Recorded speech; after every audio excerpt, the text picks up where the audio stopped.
ఓం నమో భగవతే శ్రీ రమణాయ. చాలా సంతోషం నాయన.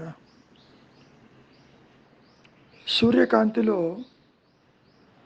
ఏ ఒక్క వస్తువైనా ఉంటే దానికి నీడ పడుతుంది. అంటే బింబము ప్రతిబింబము. ఓకే, ఇది మనకు ద్వైతంలో చాలా బాగా అర్థమవుతుంది. అప్పుడప్పుడు మహర్షుల వారు ఒక చిన్న ఉదాహరణ చెబుతూ ఉంటారు. ఇది మన గతంలో కూడా చెప్పుకున్నాం. ఒక పసిపిల్లవాడు తన తల యొక్క నీడని గోడ మీద చూస్తాడు. వెనక వెలుతురుందో దీపం ఉందో అని అనుకోండి. ఆ నీడని చేత్తో పట్టుకోవటానికి విశ్వ ప్రయత్నం చేస్తాడు. అంటే బింబము ప్రతిబింబము, అది ప్రతిబింబం అని తెలియదు. నిజంగా ఉన్నది కావాలని చేత్తో తాకపోతాడు. వాడి శ్రమ చూడలేక తల్లి వాడి చేతిని తల మీద ఉంచుతుంది. అప్పుడు పసిపిల్లవాడు ఆనందించి, నేను ఆ బొమ్మని పట్టుకున్నాను, ప్రతిబింబాన్ని పట్టుకున్నానన్న భావన తృప్తి కలుగుతుంది. ఇవన్నీ మహర్షుల వారు ఎందుకు చెబుతున్నారు అంటే, ఇక్కడ ప్రతిబింబానికి విషయం ఉండాలి ఇందాక చెప్పినట్లు, కానీ ఆత్మకి తనకు తానుగా తనలోనే స్ఫురణమయంగా అద్వితీయంగా పరిధులు లేక అవధులు లేక అది ప్రకాశిస్తూ ఉంది. అందులో సృష్టి లేదు. మరి ఏ ప్రపంచము కూడా ప్రతిబింబించదు. అంటే చూచేది చూడబడేది ఈ రెండూ కూడా ద్వైతంలో ఉన్నటువంటి ఆ మాయాజనితమైనది పూర్తిగా అదృశ్యమైపోతుంది. ఆత్మస్థితిలో, అహంస్మరణ స్థితిలో, తురీయ స్థితిలో సృష్టికి అవకాశం లేదు. అందుకని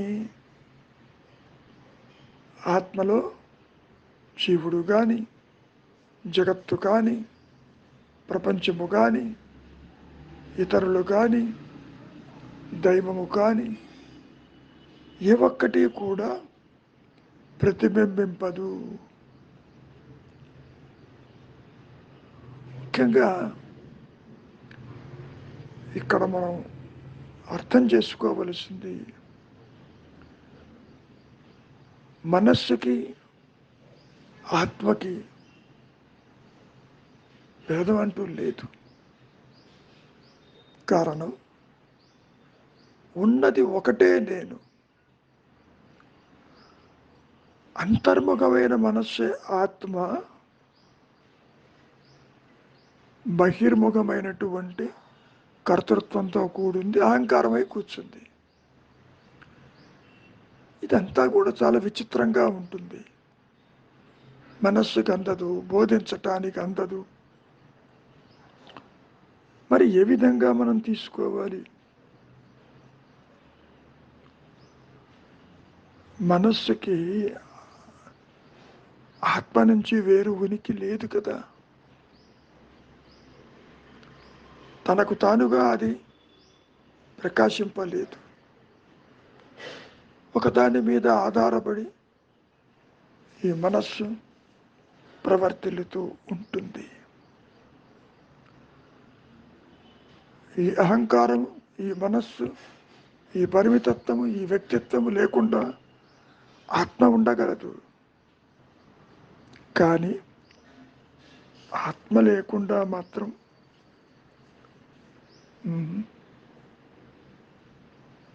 మనస్సు కానీ, తాను చూసే దేహాదులు కానీ జగత్తు కానీ ఏ ఒక్కటి కూడా ప్రకాశింపలేదు. ఈ సందర్భంలో మహర్షుల వారు సినిమా తెరణ గురించి కొన్ని విశేషాలను ప్రస్తావించడం జరిగింది. మీ అందరికీ తెలుసు, సినిమా తెర మీద ఏదో సినిమా నడుస్తూ ఉంటుంది.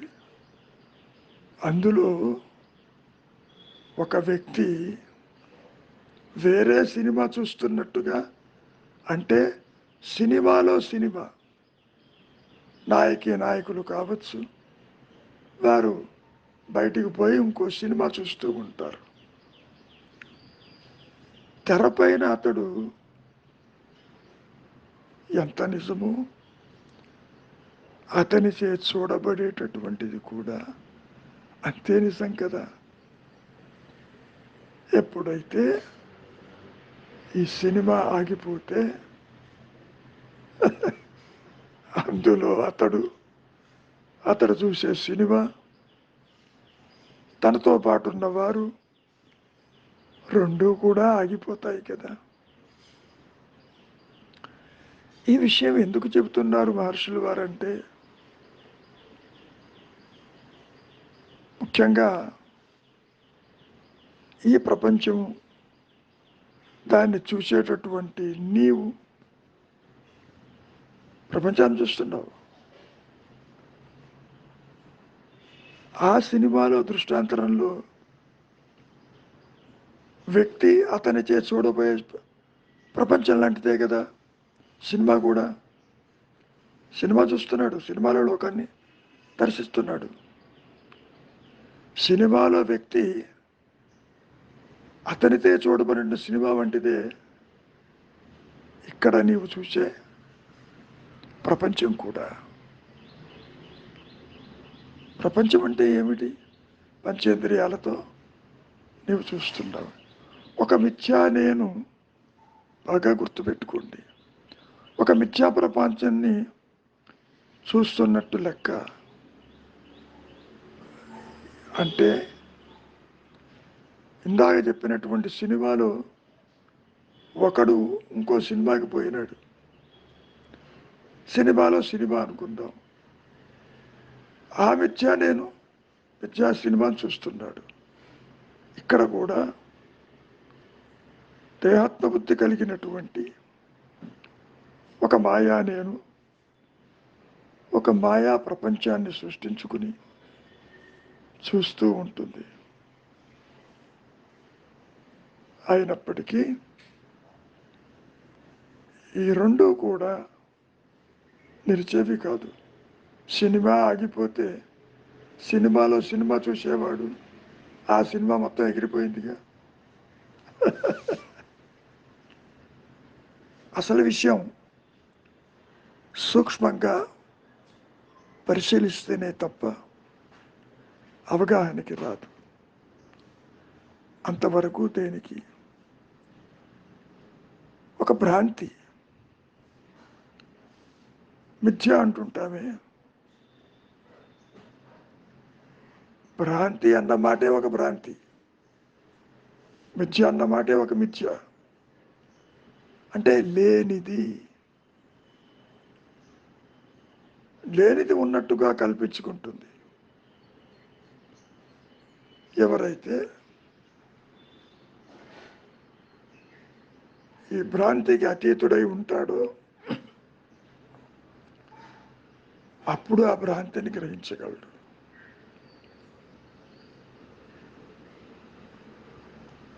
ముఖ్యంగా మనం గ్రహించవలసింది,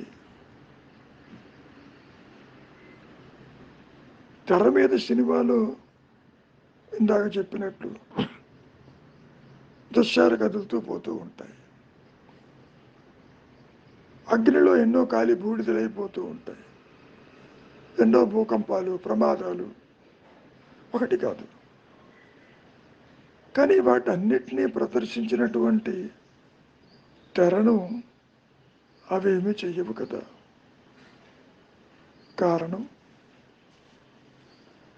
ఆ దృశ్యాలు నిజం కాదు కాబట్టి, పూర్తిగా అవాస్తవం కాబట్టి, అబద్ధము కాబట్టి. కానీ తెర మాత్రం సత్యం సుమా. ఇంకో విషయాన్ని కూడా మనం పరిశీలిద్దాం. అద్దం ఉంది, అందరికీ తెలుసు. అద్దం ముందు ఎందరో వ్యక్తులు వస్తూ పోతూ ఉంటారు. వారి యొక్క ప్రతిబింబాలు అద్దంలో కనిపిస్తూ ఉంటాయి. ఈ భౌతిక ప్రపంచంలో, ఈ మాయలో అద్దాన్ని చూడని వాళ్ళు అంటే ఎవరు ఉండరు. తన ప్రతిబింబమే కనపడుతుంది. తనకు తాను చూసుకోవాలంటే కుదరదు. తన రూపురేఖలు తనకు తెలియవు, అద్దంలో చూసుకుంటాడు. ఈ విశేషం ఎందుకు చెబుతున్నారు అంటే, అద్దంలో కనపడేటటువంటి ప్రతిబింబాలు ముఖ్యంగా దానికి ముందున్నటువంటి వస్తువులకు చెందినవి. అవి అద్దానికి చెందినవి కాదు. ఇంకో విశేషం ఏంటంటే, అవి అద్దం నుంచి వేరుగా ఉన్నాయి. అద్దం నుంచి వేరుగా ఉన్నప్పుడే కదా ప్రతిబింబం ఏర్పడేది. ఇక్కడికి వచ్చేసరికి అంటే ఆత్మ ప్రపంచం దగ్గరికి వచ్చే సంగతి అలా ఉండదు. బాగా గ్రహించవలసింది, ప్రపంచమే ఒక వస్తువు, ప్రతిబింబం కూడా అదేను. అది ముఖ్యంగా ఆత్మ నుంచి వేరుగా ఉండదు సుమా. దాని యొక్క ఉత్పత్తి, వృద్ధి, లయస్థానము అంతా కూడా ఆత్మే. మరి అంతేకాకుండా అద్దం ఉందే,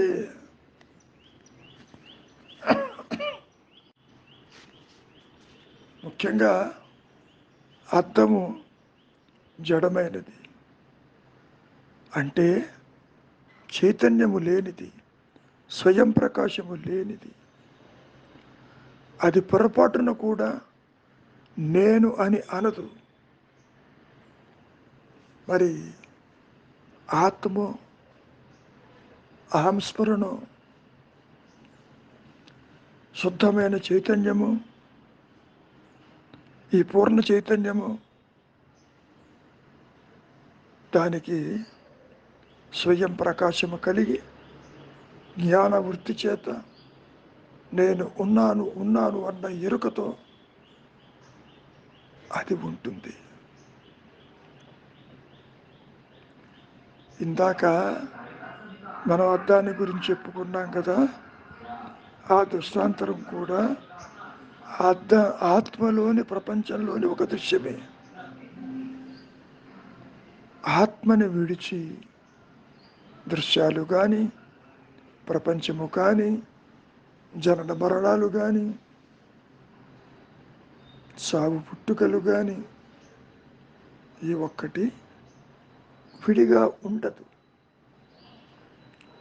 ఏ విధంగా అయితే ఒక సముద్రంలో ఊవెత్తున ఎన్ని అలలు పైకి ఎగసినప్పటికీ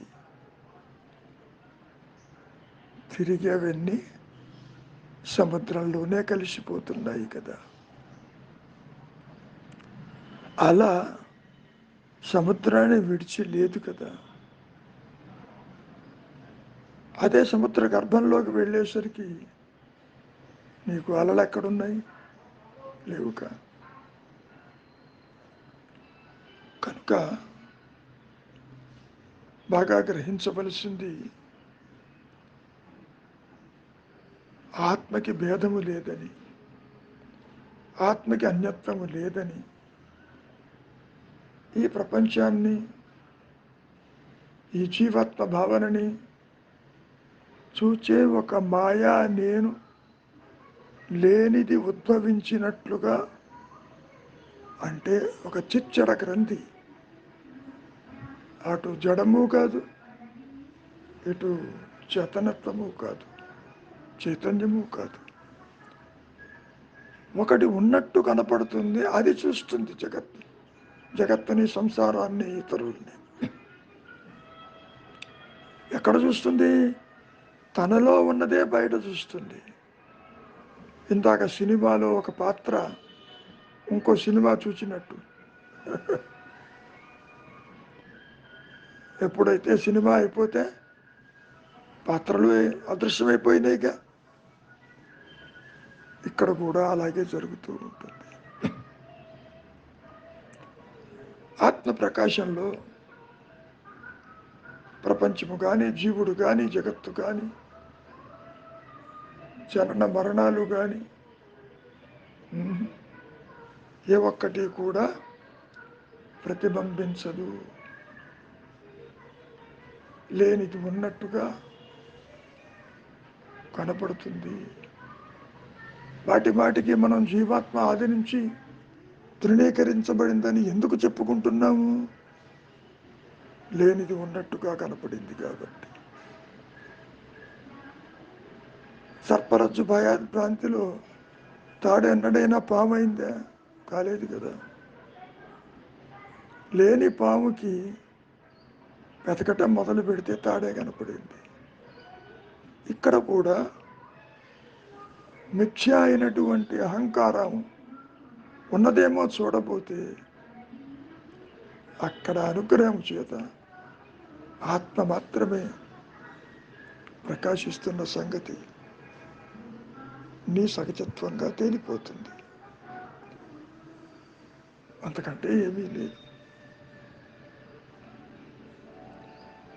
ఆత్మలో, అహం స్ఫురణలో పొరపాటును కూడా జీవుడు కానీ, మనం అనుకునే జగత్తు కానీ, జనన మరణాలు కానీ, అవస్థాత్రయములు కానీ ఏ ఒక్కటి ప్రకాశించదు కదా. కారణం వాటికి ఉనికి లేదు కాబట్టి. ఆత్మ అంటే ఎరుక, తన్ను తాను గుర్తించుకునే సామర్థ్యం ఒక్క ఆత్మకే ఉంటుంది. దానికి అన్యత్వం ఉండదు. ఇంకో విశేషం ఏంటంటే, అర్థము వస్తువులని విడిగా గుర్తించలేదు. ఎందరో వచ్చిపోతున్నా అది బాధితం కాదు.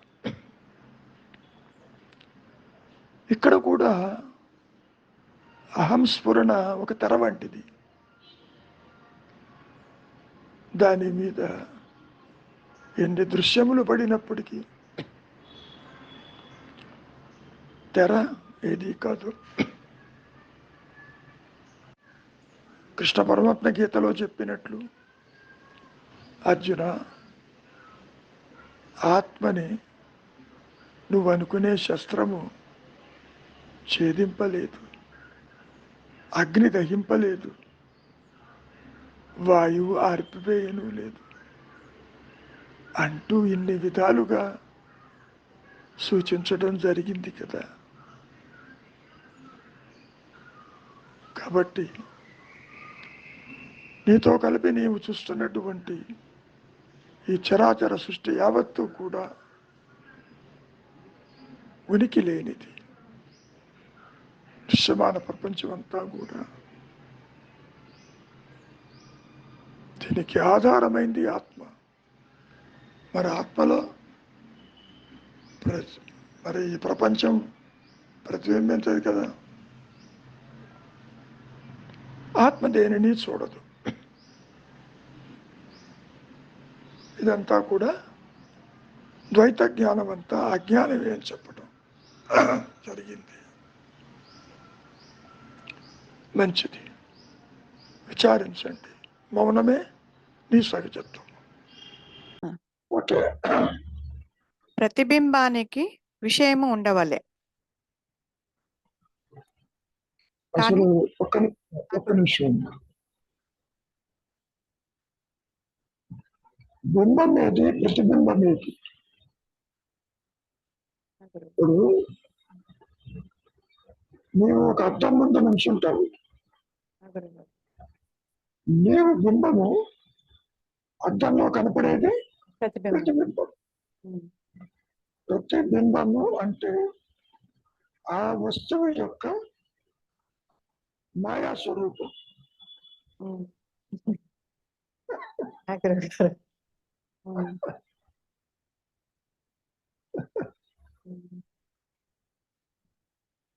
ఇంకో ఉదాహరణ, అద్దంలో ఏదో చూస్తావు దూరంగా, ఓ ప్రదేశము, కొంతవరకు దానికి నువ్వు కెమెరాతో ఒక ఫోటో తీసావు.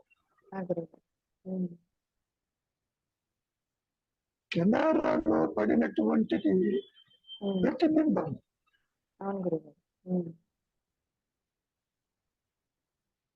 మరి సత్యమా కాదా అది చెబుతున్నారు ఇక్కడ.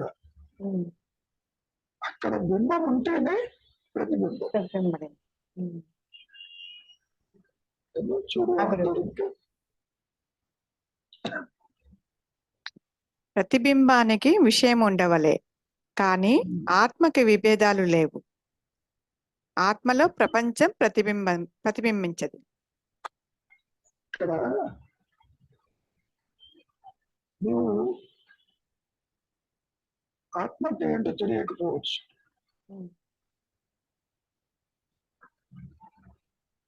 అర్థం తీసుకుందాం. అర్థంలో ప్రతిబింబాలు ఉంటాయి. దాని ఎదురుగుండా ఒక వస్తువు ఉంటే, లేకపోతే అర్థంలో ఏమి ఉండదు. అర్థం ఎదుట అందరూ కదిలిపోతున్నప్పటికీ అర్థానికి ఏ ఇబ్బంది లేదు.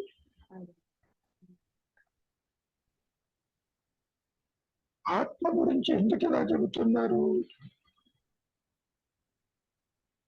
ఆత్మ అంటే నీ సహజత్వము. అసలు బింబ ప్రతిబింబాలతో సంబంధం లేదని. ఆ సెంటెన్స్ చదువు సరే. ఆత్మలో ప్రపంచం ప్రతిబింబించదు. అది పాయింట్.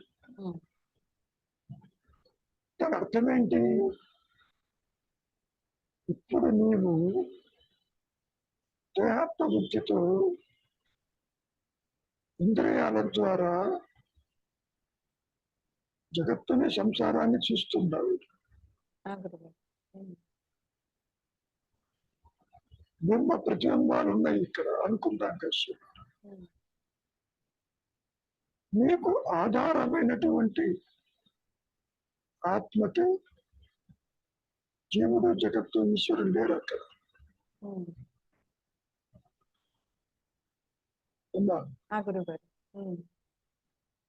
అది ఒక అర్థం లాంటిది అనుకో. దాని ఎదుట చిచ్చడ గ్రంథి అనేది ఒకవేళ వచ్చిన ఆదే ఆత్మబుద్ధితో జగత్తుని చూచిన ఆ జగత్తు నీకు ఆత్మలో ఉండదు. అంటే సరే, మనం అంతవరకు ఒక్కలే. ఈ జాగ్రత్త అవస్థలో నీవు అన్నీ చూస్తున్నావు.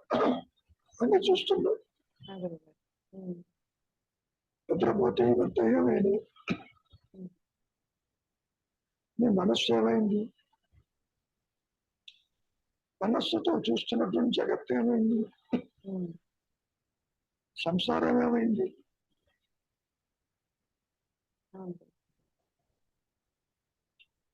కాబట్టి నిద్రావస్థలో ఉన్నటువంటి ఆత్మస్థితిలో ఏ ఒక్కటి ప్రకాశించటం లేక నిద్రలోనే ప్రకాశించకపోతే ఆత్మలో ఏముంటుంది? నిద్ర కూడా ఆత్మను కొమ్ముకొని ఉమ్, ఉమ్, నిద్రలో ఉన్నది ఉమ్, మీ సహజ స్థితి.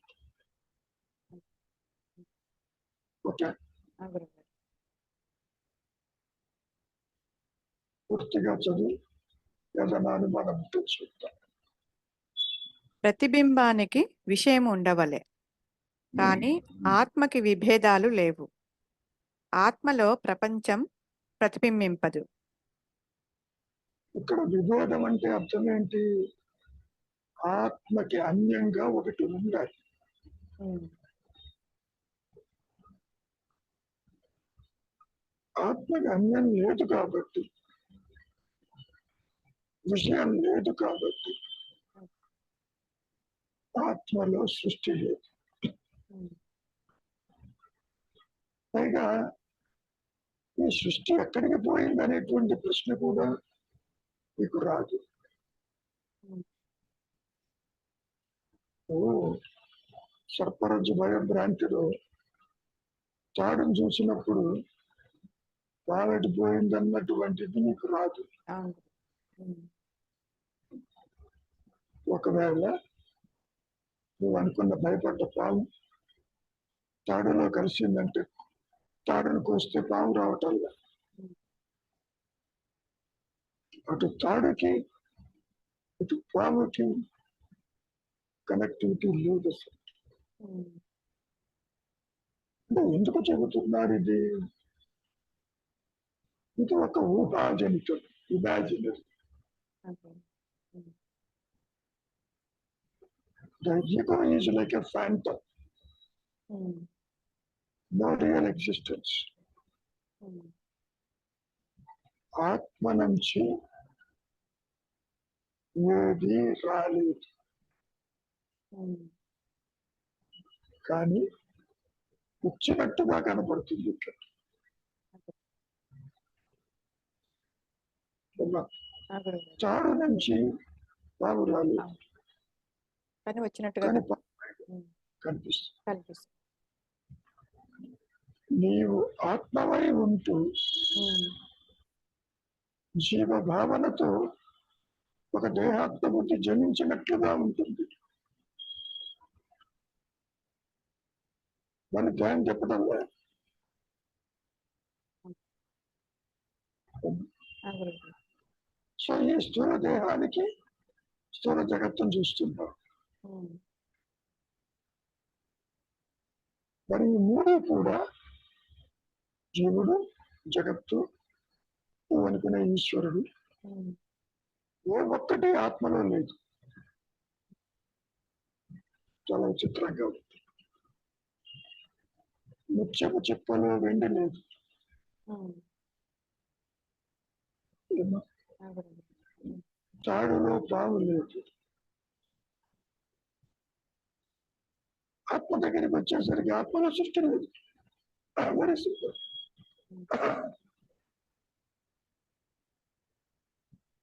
ఎందుకు చెబుతున్నారు ఈ విషయం మహర్షుల వారు? నీవు ఆత్మవి, ఉమ్, జీవుడు అనుకుంటున్నావు. ఉమ్, జీవ భావన అసలు తల ఎత్త లేదు, వ్యక్తిత్వము తల ఎత్త లేదు. నీవు అనుకునే సంసారము, జగత్తు, జనన మరణాలు లేవు. ఉమ్, అదే విషయం కృష్ణుడు ఆచార్యతో చెప్పాడు. ఆ గురుగారు. నువ్వు నేను పుట్టలేదు ఈ రాజలోకానికి. ఉమ్, ఆ గురుగారు. కాబట్టి నీవు ఆత్మవేమి. ఇది చూస్తుందంతా కూడా ఆత్మలో లేదు. లేదు. ఉమ్, మహర్షి కూడా అదే చెప్పారు. ఆత్మజ్ఞానం అంటే సృష్టి లేదు. నేను అదే చెబుతున్నా. స్వరూప జ్ఞానంలో సంసారం ఎట్టిపోయిందో, జగత్ ఎట్టిపోయిందో, ఈ దేహం ఎట్టిపోయిందో ఆ ప్రశ్న రాదు. ఎందుకని రాదు? ఇప్పుడు కూడా అది లేదు. చూడమని విశేషం. అదే. ఉమ్, ఇప్పుడు కూడా దేహము కానీ ఉమ్, ఈ జగత్తు కానీ అది ఉన్నట్టు నీకు చెప్పటం లేదు. కాబట్టి ఇది ఒక ఊహాజనితం అని చెప్పటం. ఇమాజిన్స్ కూడా ఉండాలిగా. ఆ గురువు. ఉమ్, చూడబోతే వాళ్ళు ఉమ్, చాలా తేలిగ్గా చెబుతున్నావుగా ఇదే నాది అని. నాది అని చెప్పడానికి నీవెవరివి ముందు? చూడబోతే నాది అనేవాళ్ళు లేడు. సో జగత్తు లేదు, శివుడు లేడు, మీరు అనుకునే బంధాలు లేవు, ఉమ్, మోక్షము లేదు.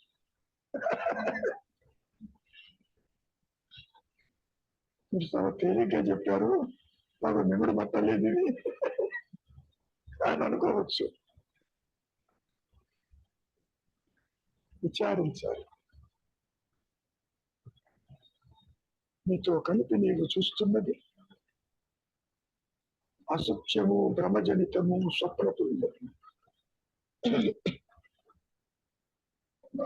ఇది మీ మనస్సులో ఎప్పుడూ ఉంటాయి. అప్పుడు బంధాలకి, బాధ్యతలకి, కర్తృత్వానికి అవకాశం ఉంటుంది. ఎంత లాగానే పరిగెడుతున్నారుగా నాది నాది అనుకుంటూ. పరిగెత్తండి, ఉద్దంతలు విచారించి. ఎందుకు పరిగెడుతున్నావు? శుభాన్ని ఆశిస్తున్నావు. Your search for happiness in this world is annoying search అన్నారు. మీరే ఆత్మవే ఉంటూ మీకు ఆ పరిగెందుకు? అక్కడే ఉందా, ఇక్కడే ఉందా, వాళ్ళేమైనారా, వీళ్ళేమైనారా? ఒక రౌండ్ పోయేస్తే హాయిగా ఉంటుంది అనుకుంటావు. ఏమీ ఉండదు, తలకాయ పెరుగుతుంది. అదే. కాబట్టి ఏది ఉన్నది, ఏది లేదు, ఉన్నది ఆత్మ అంటే అహంస్ఫురం. లేనిదేమి? జీవుడు, జగత్తు, జగత్తు. ఈశ్వరుడు.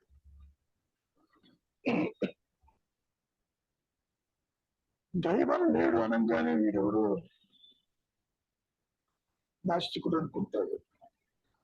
అంటే భక్తులు, నా సరోజన అంటే ఆవిడ దేవుడు లేకపోతే ఉన్నట్టు. ఇద్దరు అహంకారులే. అహంకారమే లేదు, ఉంటే ఉందంటే లేదంటే ఉన్నది అన్నంత మాత్రాన నీకు ఒరిగేది లేదు, లేడు అన్నంత మాత్రాన నీకు పోయేది లేదు. ఉమ్, దేవుడు లేడు అనగానే వెంటనే ఆధ్యాత్మిక పరులు ఏమనుకుంటారు? వీడు ఎవడో నాస్తికుడు, నరకానికి పోతాడని. అవును. నరకం లేదు, ఉమ్, నరకము లేదు. ఉమ్,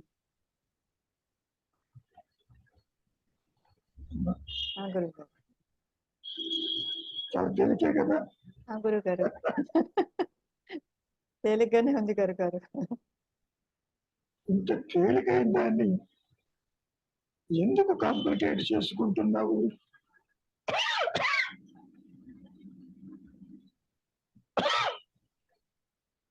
కారణం ప్రీడిస్పోజిషన్స్. ఉమ్, లోపల దాగి ఉన్నటువంటి ఇదేంటండి? సంస్కార వాసన, వాస్తవం. హిడెన్ టెండెన్సీస్ వల్ల ఉమ్, నిన్ను సరైన మార్గంలో విచారింపచేయని కదా. ఉమ్, ఆయనకే మార్చి చెబుతాడు, నాకు ఎదురుగుండా కనపడుతుంది, ఉమ్, నేను బాధపడుతున్నాను, నేను అనుభవిస్తున్నాను అని అనుకుంటానే తప్ప అనుభవించేవాడు ఎవడు అని విచారించచ్చు. యోగ వాసిష్టంలో రాముల వారితో శిష్యులు అయితే అంటాడు, ఉమ్, ప్రపంచంలో దుఃఖానికి కారణం అవిచారం అంటాడు. విచారం చేయలేదు. ఉమ్, They take it granted. Yes, it is there.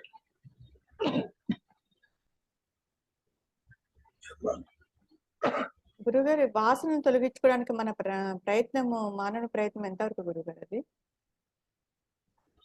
ప్రాపంచిక విషయ వాసనలలో ఉమ్, దోష దర్శించి అంతవరకు ఎంతవరకు?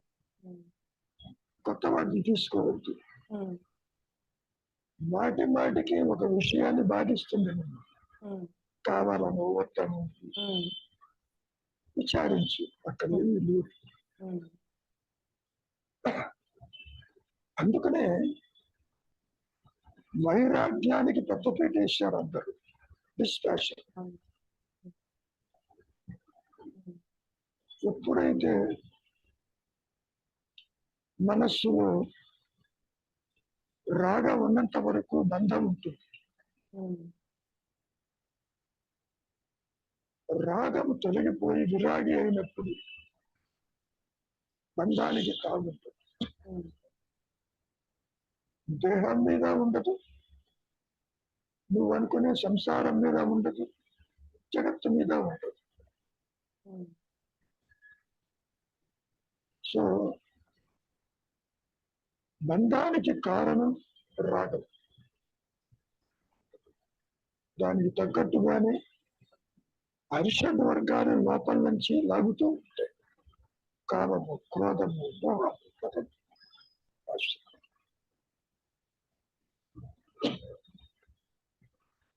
ఏమ్మా? ఆ గురుగారు. ఉమ్, ఇక్కడ నువ్వు చెయ్యటానికంటూ ఏదీ లేదు. ఉమ్, బుద్ధి యొక్క సూక్ష్మతను గ్రహించి విచారం చేయటం వరకు ఆత్మ ప్రకాశింప చేయటానికి నీ చేతులు ఉంటే అవును గురు. ఉమ్, దాన్నే మహర్షి వారు నువ్వు చేసే ఏ ప్రయత్నమైనా ఉమ్, అడ్డు తొలగించే ప్రయత్నమే తప్ప ఆత్మ ప్రకాశానికి పనికిరాదు పొందన్నారు. ఉమ్, నువ్వు ఎన్నో మార్గాలు చెప్పుకోవచ్చు. భక్తి అని, కర్మ అని, ఉమ్, జ్ఞానమని, కుండలిని అని, జ్ఞాన యోగమని, ఇదని అదని. ఇవన్నీ కూడా నిశ్చలత్వానికే తప్ప ఆత్మని ప్రకాశింప చెయ్యగలిగింది ఈ మాయలో ఏది లేదు పొందండి. కాబట్టి ఊరక ఉన్నదే శ్రేయస్కరం. నువ్వు ఊరికే ఎందుకు ఉండలేకపోతున్నావు? ఊరిక వల్ల బంధం, వాసన బంధాలు. రాగం వల్ల, అసత్యం సత్యం అనుకోవటం వల్ల, గతం ఒకటి ఉన్నదనుకోవటం వల్ల ఆ గురు. భవిష్యత్తు ఏమవుతుందో అని ఉమ్, తీవ్రమైన ఆందోళన వల్ల ఉమ్, ఇవన్నీ కూడా మనోకల్పితాలు. ఉమ్, కాలం ఆలోచన. కాలాన్ని గురించి భయపడతారు, ఏదేమవుతుందో. కరెక్ట్ గురు. చివరికి ఒక రోజున అన్నారు మహర్షి, yesterday now, today now, tomorrow now. Now is the reality. ఉమ్,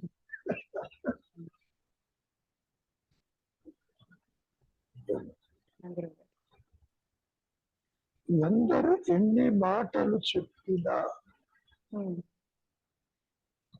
ఒక్క అనుగ్రహము చేతనే ఈ మాయ తొలగిపోతుంది. ఉమ్, అదే కృష్ణపడినప్పుడు కూడా గీతలో చెప్పుకుంటారు, నన్ను శరణు వచ్చిన వారికి మాయ ఏం చేయలేదు.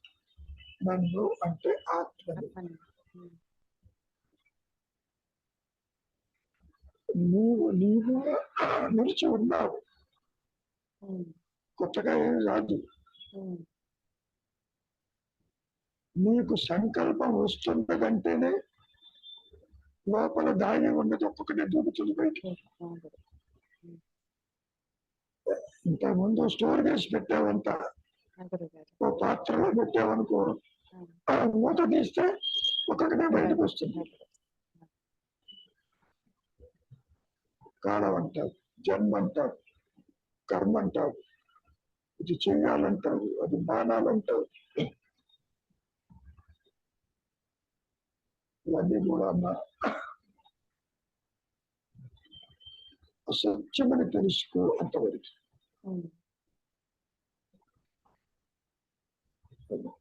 గురువు గారు. ఏమన్నా సరోజ ఏమన్నా ఉందా?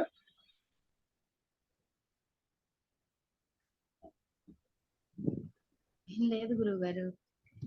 ఏమీ లేదంటే వదిలిపెట్టాను.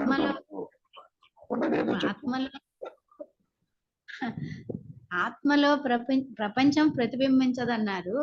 దేహాత్మ బుద్ధి వచ్చినప్పుడు నాలో ఉన్నదే బయటికి వస్తుంది, అంతే కదా గురువు గారు?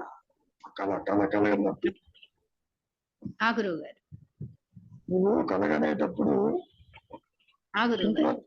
తీసుకెళ్ళావు. అవునండి. ఆ గురువు గారు. నువ్వు అనుకూలం అంటావు, ప్రతికూలం అంటావు, భయపడతావు, పరిగెడతావు. కల్లో నీ అమ్మడి పులి పరిగెత్తింది అనుకో, నిమిషాలు అక్కడ సాధ్యంతరం పరిగెడతావు. అవునండి. పరిగెత్తి ఒక చోట పడిపోగానే మెడుకు వస్తుంది. అమ్మయ్యా నేను చేయలేదు అనుకుంటావు. ఒక కళ నుంచి జాగ్రత్త స్థానే కళకొచ్చి అమ్మయ్య అనుకుంటావు. అవునండి. అదే విధంగా జాగ్రత్త అవస్థలో పరిగెత్తి చెప్పాడు మహర్షి. కళ్ళ కిందగా పడిపోయి ఆనందంతో ఆత్మ ప్రకాశించినప్పుడు తర్వాత వచ్చి ఇదంతా కలేనా నేను ఏమనుకున్నాను. అవునండి.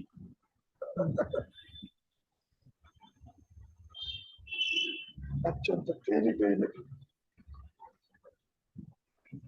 నువ్వేం చెయ్యక్కర్లేదు. ఎందుకు తాపత్రయపడుతున్నావు?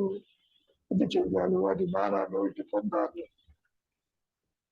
Hidden tendencies, aspirations, expectations. గురువు గారు, వాసనలు కూడా ప్రారంభంలో వల్లే కలుగుతాయా గురువు గారు? ఇవన్నీ ఒక ఇమాజినరీ థియరీస్.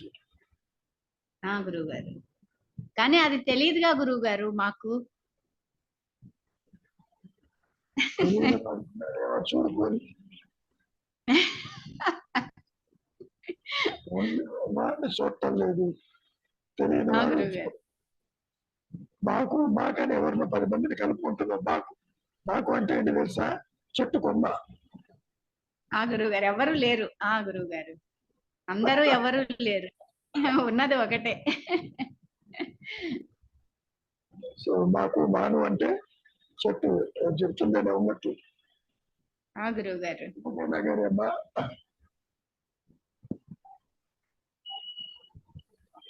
సంకల్పరహితంగా నీవు క్షణకాలము నిర్విచారంగా నిలిచి ఉంటే చాలు. ఆ ఒక్క సెకండ్ కూడా పరిగెడుతుంటుంది.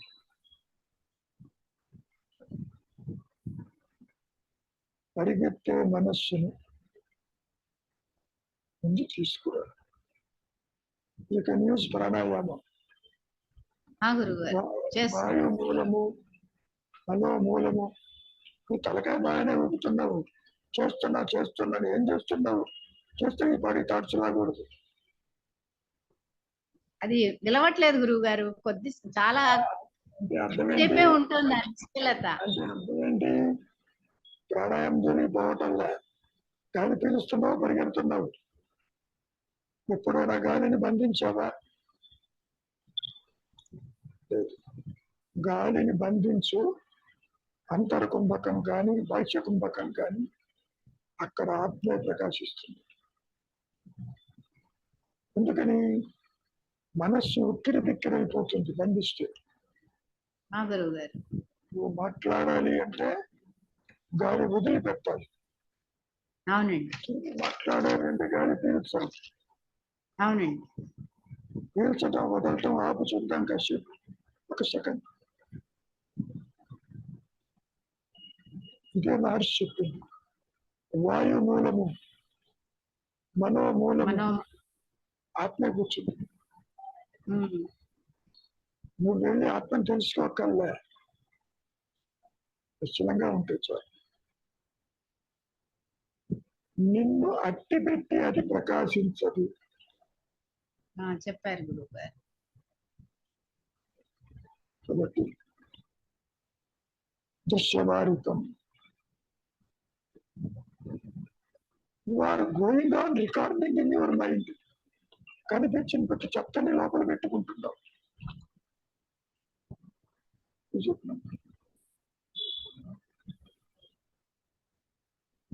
మన ఇంట్లో ఎట్లాగైతే పనికిరాని వస్తువులు ఉంటాయో మీ మనసులో కూడా పనికిరాని బోళ్ళని ఉంటాయి. అవన్నీ డిలీట్ చేయాలి గురువు గారు.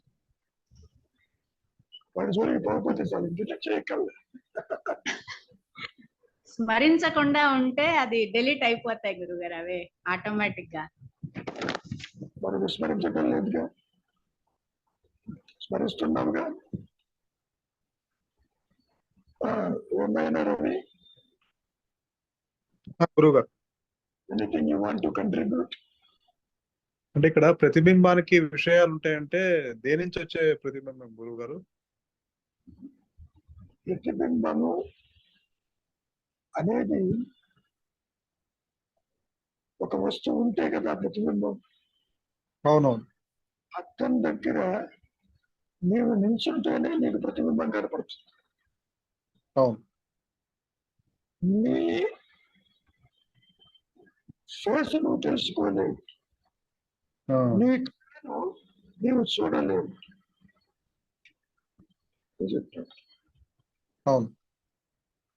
మొన్న ఒక చిన్న ఇది పెట్టాను, చూసే ఉంటావు. నీడను చెట్టు ఉంటుంది, చిన్న ప్లాంట్.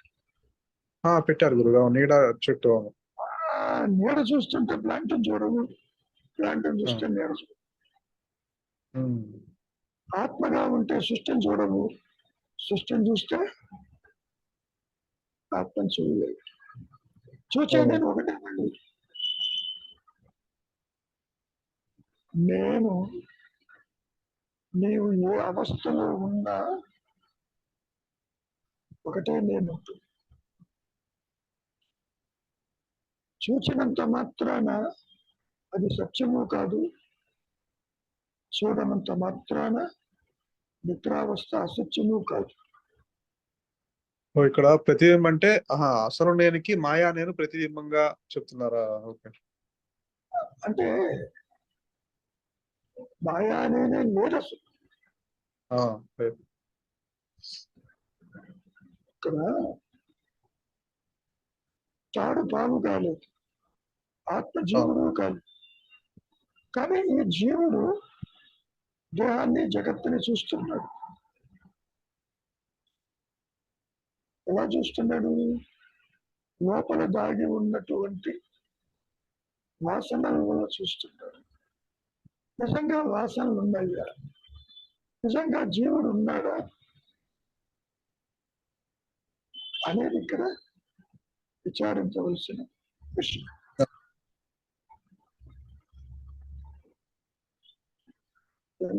జీవుడు అనేవాడు ఆది నుంచి తృణీకరించబడింది అన్నారు.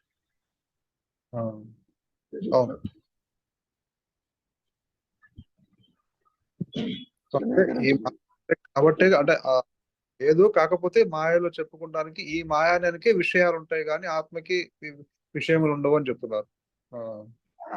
మనలో సృష్టి లేదు, విషయం జోలికి పోకల్లా. ఇప్పుడు నీవు సంసారము, ప్రదేశాలు, ఇతరులు, కష్టాలు, సుఖాలు, మంచి చెడు ఇవన్నీ చూస్తున్నావు స్వప్నాలు చూసినట్టు. అవును. నువ్వు ఎన్ని కర్మలు ఆచరించినా ఇదంతా స్వప్న తెలియదు.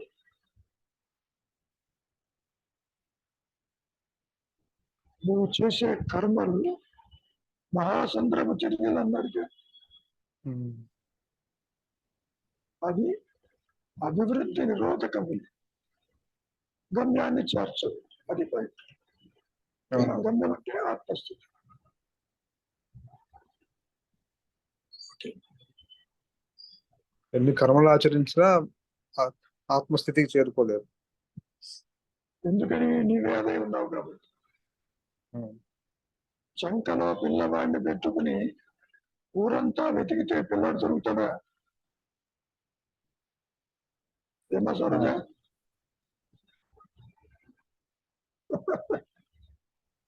లేదు గురువు గారు, అంటే ఇప్పుడు ఇక్కడ కర్మలు వాటంతకవే జరిగిపోతాయి. అది నేను చేస్తున్నాను అనే భావన వచ్చినప్పుడు ఆ కర్తృత్వం వస్తుంది. కర్మలు జరగటం అనేది ఎక్కడ ఆ. ఉంది? ఆ, జీవుడే లేకపోతే కర్మలు ఎక్కడ ఉంది? నువ్వు కాసేపు నిద్రపోతున్నావు, ఆ గురువు నువ్వు గారు. చేసే కర్మ సంగతి ఏంటి? లేవు. మరి అంటే ఆ కర్మలు జాగ్రత్త అవస్థలో ఆ సుషుప్తావస్థని తీసుకురావాలంటారు.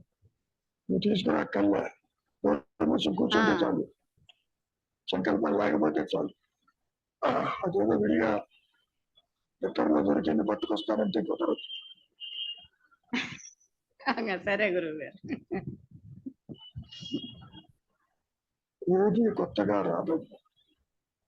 ఆ గురువు గారు. పోవటానికి ఈ ద్వైతం కూడా లేదు. నేను మాత్రం ఉంటాను, ఇది పోతే ఆత్మను దర్శిస్తాననుకోవడం పొరపాటు. కరెక్ట్ గురువు గారు. నువ్వు తలకాయ బాగానే ఊపుతున్నావు, లోపలంతా కూడా ఖాళీగా లేదు. Full of thoughts, full of బంధాలు, ఫుల్ ఆఫ్ ఆస్పిరేషన్స్. ముందు ఖాళీ చెయ్యి. మనస్సు అనే పాత్రని తెల్లకిందు చెయ్యి. ఇదే ఆదిశంకరులు కూడా చెప్పింది. ఒక పాత్రలో ఇసుక పోసుకొచ్చారు, నిండా ఉంది అక్కడ. ఆ గురువు గారు. స్పేస్ ఇస్ దేర్ ఇన్సైడ్ అన్నాడు, లోపలే స్పేస్ ఉన్నదన్నాడు. నాకు కనపడటం లేదే అన్నది తల్లకింది చేద్దాం. అప్పుడు ఖాళీ అయింది. అక్కడే స్పేస్ ఉంది. మహర్షి ఇంకో మాట చెప్పాడు, ఒక గదిలో పనికిరాని వస్తువు ఇంట్లో బోర్డు ఉంటాయి, అది విరుగ్గా ఉంది అనుకుంటావు. ఏమన్నారు? ఆ వస్తువులు బయట ఖాళీగా ఉంటుంది. ఇక్కడే వస్తుంది. అవునండి. నీవు ఆశించిన స్పేస్ బయట నుంచి రాదు. ఆ గురువు గారు. నువ్వు ఆశించిన ఆత్మ ప్రకాశం ఆకాశం నుంచి విడబడదు, ఎవరు నీకు ఇవ్వరు. లోపల దాన్ని ఖాళీ చేయి. Be thought free, be thought free. అలాగే గురువు గారు.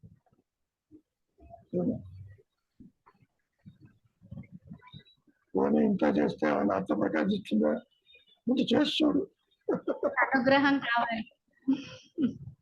ఉన్నదే అనుగ్రహం, ఉన్నదే గురువు, ఉన్నదే జ్ఞానం,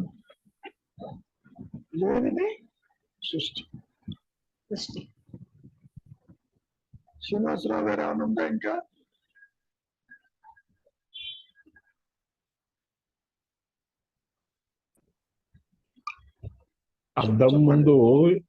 అద్దం ముందు ఏది నిలబడితే ఆ ప్రతిబింబమే కనపడుతుంది. రాజు అయితే రాజు, బంటు అయితే బంటు. ఈ ప్రతిబింబం కనపడాలంటే అద్దం వెనకాల పూత ఉంటుంది కదా, ఆ పూత లేకపోతే ప్రతిబింబం కనపడదు. అంతే, ట్రాన్స్పరెన్సీ అవతలది కనపడుతుంది అంతే. కాబట్టి నీవు అన్యంగా నీ ప్రతిబింబం చూస్తున్నావు అంటే దాని అర్థం ఏంటి? నీలో ఉన్నదే చూస్తున్నావా? What you think you are seeing. యద్భావం తద్భవతి అన్నారుగా. అది బయట ఎక్కడ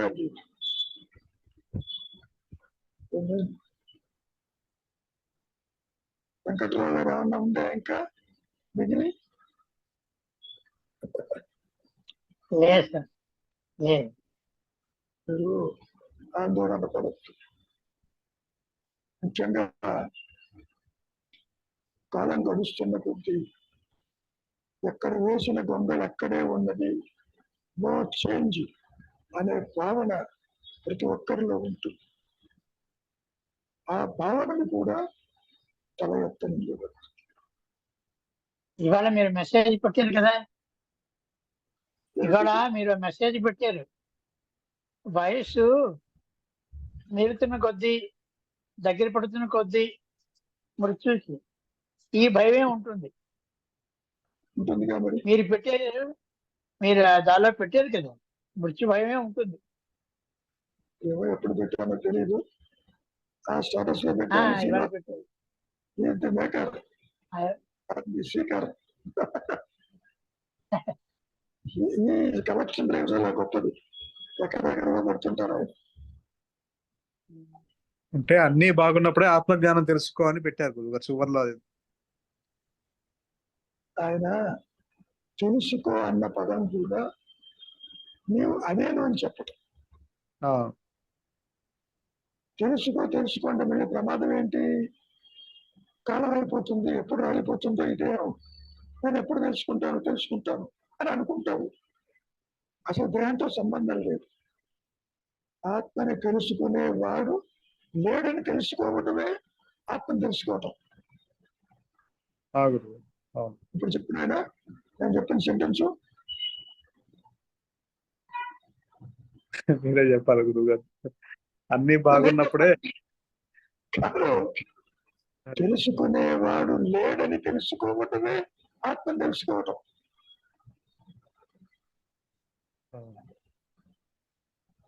ఏమైనా గురువుగారు తెలుసుకునేవాడు లేడని తెలుసుకుంటమే అక్కడైతే గుర్తించేవాడు తెలుసుకునేవాడు. అవును. చాలా తేలికైంది. అత్యంత తేలికైనది ఏది అంటే స్వరూప జ్ఞానం. దాన్ని ఎందుకు కాంప్లికేట్ చేసుకున్నావు? Because of aspirations, tendencies, attachments. అసత్యం సత్యముగా భావించడం వల్ల పొరపాటున కూడా ఈ జాగ్రత్తావస్థ కళ అన్న భావన నీకు కలగదు. కాసేపు నిద్రని కళని పక్కకు పడేసి జాగ్రత్త అవస్థ సత్యము, సంసారము సత్యము, జనన మరణాలు సత్యము, ఇతరులు సత్యము, కష్ట సుఖాలు సత్యము. ఎప్పుడైతే నీవు అసత్యాన్ని సత్యంగా భావించావో ది రియల్ మాయా స్టార్ట్స్. ఒక్కసారి ఇది అసత్యం అనే ఫీడ్బ్యాక్ దానికి ఇవ్వు. ఎండమావుల్లో నీళ్లు లేవు, due to the mind thought. ఇది కూడా ఆలోచనే. ఇది నాది అనేటువంటి యొక్క ముళ్ళు గుచ్చుకున్నప్పుడు అది కాదు అనే ముళ్ళుతో రెండు తీసుకోరు.